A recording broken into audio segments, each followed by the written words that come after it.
Di sebuah desa terpencil di kaki gunung, hiduplah seorang pria bernama Pak Karim. Dia adalah seorang petani sederhana yang hidupnya selalu dirundung kemiskinan. Hutang menumpuk, sawah gagal panen, dan istrinya sakit-sakitan.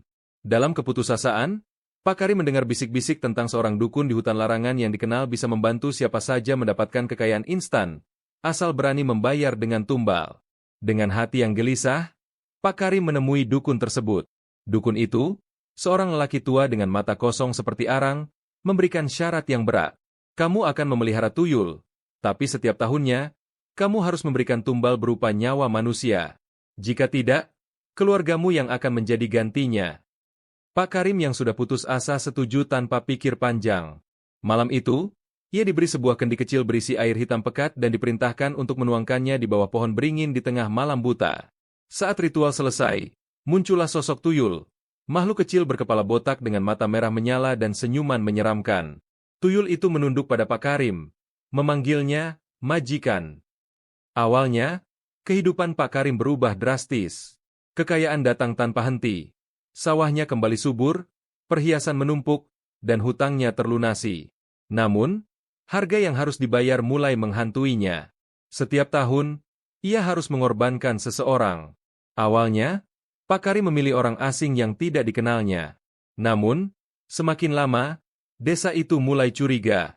Desas-desus tentang hilangnya penduduk desa beredar, dan orang-orang mulai menjauhi keluarga Pak Karim. Ketika tidak ada lagi yang bisa ia jadikan tumbal, tuyul itu mulai berbisik di telinganya. Kalau tidak ada tumbal, keluargamu adalah penggantinya. Pak Karim mulai kehilangan akal sehat. Istrinya tiba-tiba meninggal dengan cara misterius. Tubuhnya membiru seperti tercekik oleh tangan tak terlihat. Anak sulungnya yang berusia 12 tahun hilang suatu malam, hanya menyisakan jejak darah di lantai kamar. Kini, Pak Karim hanya tinggal bersama anak bungsunya, Nisa, yang baru berusia 5 tahun. Malam-malamnya diisi oleh jeritan hantu-hantu yang menjadi korban tumbalnya. Tuyul itu kini sering terlihat duduk di sudut rumah, memandang Nisa sambil tersenyum licik. Ketakutan mencapai puncaknya ketika suatu malam, Pak Karim bermimpi. Ia melihat Nisa di tengah lingkaran api, dikelilingi oleh hantu-hantu tumbalnya. Tuyul itu berdiri di depan, memegang tangan Nisa sambil tertawa mengerikan. Waktunya sudah tiba, majikan. Kau tidak bisa lari lagi. Pak Karim terbangun, keringat dingin membanjiri tubuhnya. Ia mencoba melarikan diri bersama Nisa. Namun setiap kali ia keluar rumah, tuyul itu muncul di depan pintu, menghalangi jalan.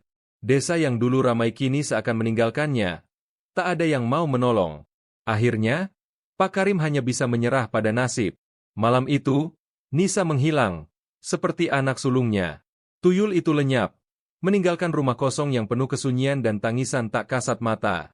Beberapa tahun kemudian, rumah Pak Karim menjadi legenda horor di desa itu. Orang-orang yang lewat sering mendengar suara anak kecil tertawa di malam hari, dan di sudut ruangan terlihat bayangan kecil dengan mata merah menyala, menunggu majikan baru untuk memulai lingkaran kutukan yang sama. Desa itu berubah menjadi tempat yang dijauhi. Rumah Pak Karim dibiarkan terbengkalai, dengan jendela-jendela pecah dan halaman yang dipenuhi ilalang liar. Namun, kisah mengerikan tentang tuyul dan tumbal manusia terus beredar dari mulut ke mulut. Tidak ada yang berani mendekat, kecuali mereka yang terlalu serakah untuk berpikir jernih. Beberapa tahun kemudian, seorang pria bernama Benny datang ke desa itu. Dia adalah seorang pengusaha muda yang bangkrut setelah bisnisnya gagal. Mendengar desas-desus tentang rumah tuyul dari orang-orang, Benny tertarik untuk mencoba peruntungan. Ia percaya, selama berhati-hati, dirinya bisa mengendalikan kutukan itu tanpa kehilangan apapun. Malam itu, Benny memasuki rumah tua Pak Karim. Udara di dalamnya dingin dan lembab, meski di luar bulan bersinar terang. Di tengah ruang tamu, ia menemukan kendi kecil yang disebut-sebut sebagai tempat tinggal tuyul. Tanpa ragu, Benny membawa kendi itu keluar, dan di bawah bulan purnama, ia memanggil makhluk itu seperti yang diceritakan dalam legenda. Tuyul itu muncul, sama seperti yang digambarkan. Kecil, botak, dengan mata merah menyala dan senyum penuh licik. Apa yang kau inginkan, majikan? Tanyanya dengan suara melengking. Benny menjelaskan keinginannya untuk menjadi kaya dan berkuasa. Tuyul itu menyetujuinya. Tetapi seperti sebelumnya, ada harga yang harus dibayar. Tumbal nyawa manusia setiap tahun. Benny, seperti Pak Karim sebelumnya, menganggap itu harga kecil untuk kekayaan yang melimpah. Awalnya, Semuanya berjalan sesuai rencana. Tuyul itu membawa emas, uang, dan keberuntungan ke kehidupan Benny. Namun, seperti kutukan yang selalu berulang, harga yang harus dibayar mulai menghantui. Benny memilih korban-korban yang mudah, tetapi setiap kali ia memberikan tumbal, ia merasa semakin terperangkap. Suara-suara aneh mulai menghantui rumahnya. Jeritan, tawa anak kecil, dan bisikan yang memanggil namanya. Suatu malam, Benny bermimpi. Dalam mimpi itu, ia berada di tengah hutan gelap, dikelilingi oleh bayangan hantu. Di tengah kerumunan itu, ia melihat seorang pria tua dengan wajah penuh penyesalan. "Pak Karim, kamu tidak akan bisa lepas," bisik Pak Karim. "Aku sudah mencoba. Mereka akan selalu mengambil lebih dari yang kau miliki." Benny terbangun dengan tubuh gemetar. Ia mulai merasakan sesuatu yang aneh dengan tuyulnya. Makhluk itu kini tidak lagi menurut. Kadang, tuyul itu muncul tanpa dipanggil, menatap Benny dengan senyum mengerikan, seolah menunggu sesuatu. Tahun kelima, ketika Benny gagal memberikan tumbal tepat waktu, kutukan itu mencapai puncaknya. Tuyul itu menyerang keluarganya. Istrinya meninggal dengan wajah penuh ketakutan, dan anaknya yang masih balita menghilang tanpa jejak. Benny mencoba melawan dengan berbagai cara, memanggil dukun, membakar kendi itu, bahkan mencoba bunuh diri. Tapi setiap kali, tuyul itu kembali, lebih kuat dan lebih menakutkan. Pada akhirnya, Benny menjadi seperti Pak Karim, sendirian, dihantui oleh dosa dan kutukan. Ia menghilang begitu saja, meninggalkan rumahnya dalam keadaan terkunci rapat. Rumah itu kini menjadi tambahan cerita horor di desa tersebut. Namun, ada satu hal yang tidak disadari oleh para penduduk desa. Kendi itu, meski sudah terkubur di bawah runtuhan, masih tetap utuh. Dan tuyul itu masih menunggu seseorang yang cukup serakah untuk memulai lingkaran kutukan ini sekali lagi. Bertahun-tahun setelah kepergian Benny, rumah tua itu kembali menjadi objek cerita rakyat yang menyeramkan. Namun, seperti biasa, ada selalu seseorang yang tak bisa menahan godaan kekayaan instan.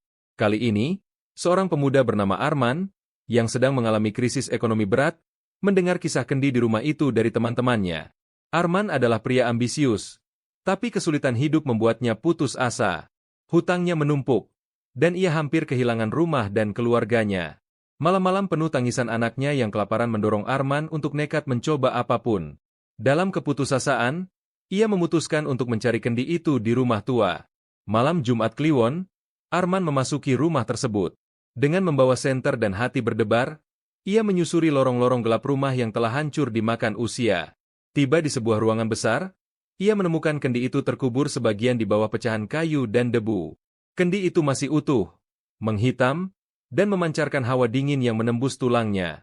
Sebelum melanjutkan video ini, alangkah baiknya untuk subscribe dulu channel ini dan nyalakan loncengnya dan jangan lupa like dan share video ini ke teman kalian. Arman, tanpa ragu, membawa kendi itu pulang. Malam itu, ia melakukan ritual seperti yang ia dengar dari cerita-cerita di desa. Di bawah pohon tua di belakang rumahnya, ia menuangkan air dari kendi tersebut ke tanah. Angin tiba-tiba berhembus kencang, dan muncul sosok tuyul dengan tubuh kecil dan mata merah menyala. Tuyul itu tersenyum lebar, menatap Arman dengan penuh rasa penasaran. "Apa yang kau inginkan, majikan?" tanyanya.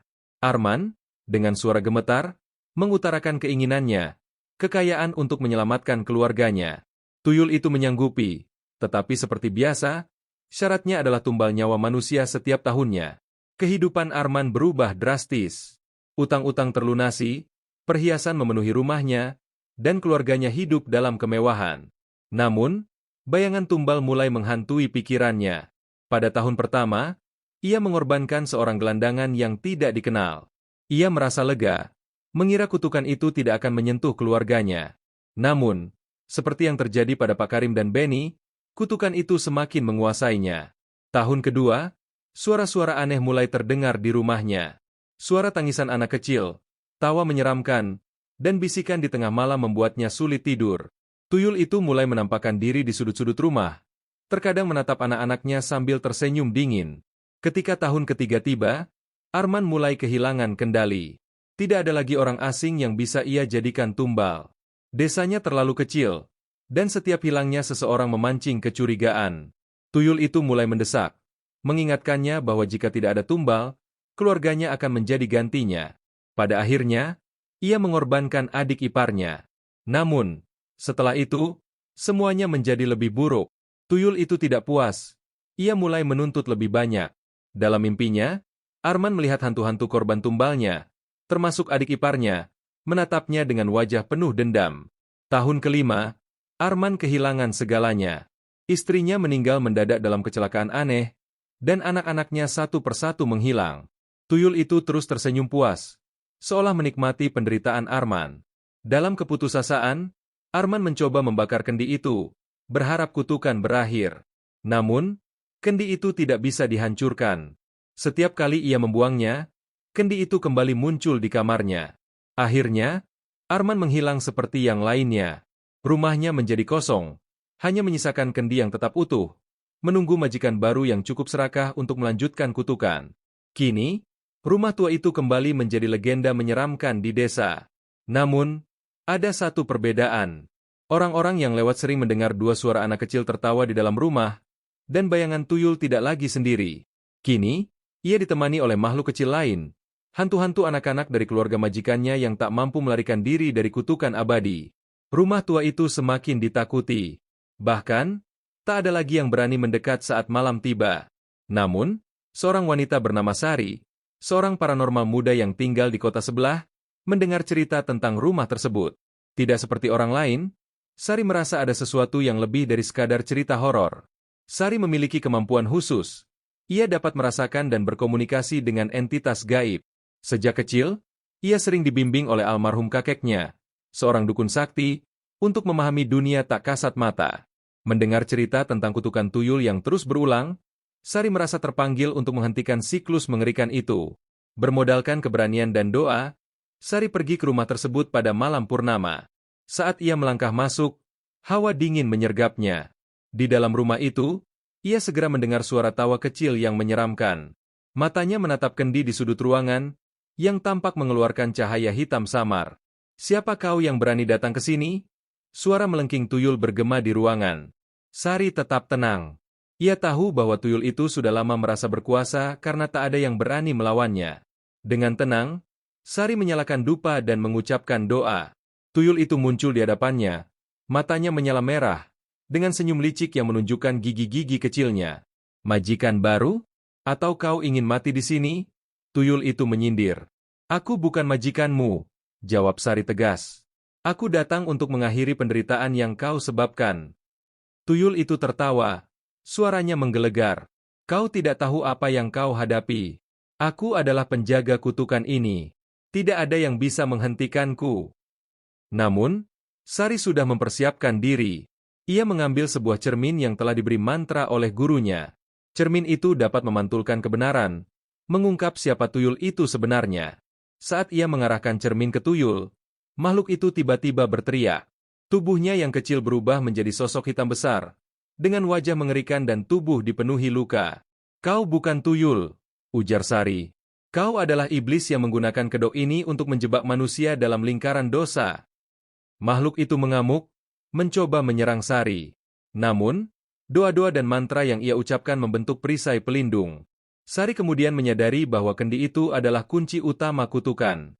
Ia mengambil kendi tersebut dan mengucapkan mantra pemusnahan. Saat mantra itu selesai, rumah tua itu bergetar hebat. Suara jeritan makhluk-makhluk gaib menggema, termasuk tuyul yang kini kehilangan kekuatannya. Kendi itu retak, dan dari dalamnya keluar cahaya terang yang membakar segala energi jahat di dalam rumah. Ketika semuanya selesai, rumah itu kembali sunyi. Sari duduk lelah di lantai, merasa lega karena kutukan itu akhirnya berakhir. Sebuah suara lembut terdengar di telinganya. Itu adalah arwah Pak Karim dan keluarganya, yang akhirnya bebas dari jerat kutukan. "Terima kasih," bisik suara itu sebelum menghilang. Rumah tua itu kini benar-benar kosong dari kehadiran gaib. Desa tersebut perlahan kembali normal. Meski cerita tentang keberanian Sari tetap menjadi legenda. Kendi itu tidak pernah ditemukan lagi, dan tuyul itu tidak pernah muncul kembali. Namun, Sari tahu bahwa kejahatan tidak pernah benar-benar hilang. Ia hanya berharap, siapapun di masa depan tidak akan tergoda oleh nafsu dan keserakahan yang membuka pintu bagi kegelapan. Beberapa bulan setelah Sari menghancurkan kendi dan mengakhiri kutukan, kehidupan desa kembali tenang. Rumah tua itu kini hanya menjadi bangunan lapuk yang ditinggalkan, meskipun tak ada lagi gangguan mistis. Namun, Sesuatu yang aneh mulai terjadi pada Sari. Di malam-malam tertentu, ia mulai bermimpi buruk. Dalam mimpinya, ia melihat sosok tuyul yang telah ia hancurkan. Tuyul itu tidak lagi dalam bentuk kecil dan licik, melainkan bayangan besar dengan mata membara, memanggil namanya. Kau pikir kau telah membebaskan mereka semua? Bisiknya dalam mimpi. Tidak semudah itu menghapus dosa yang telah tertanam selama puluhan tahun. Sari terbangun setiap malam dengan keringat dingin.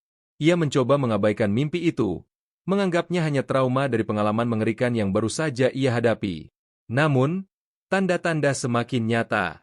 Suara langkah kaki kecil terdengar di rumahnya, cermin retak tanpa alasan, dan aroma dupa terbakar muncul tanpa ia nyalakan.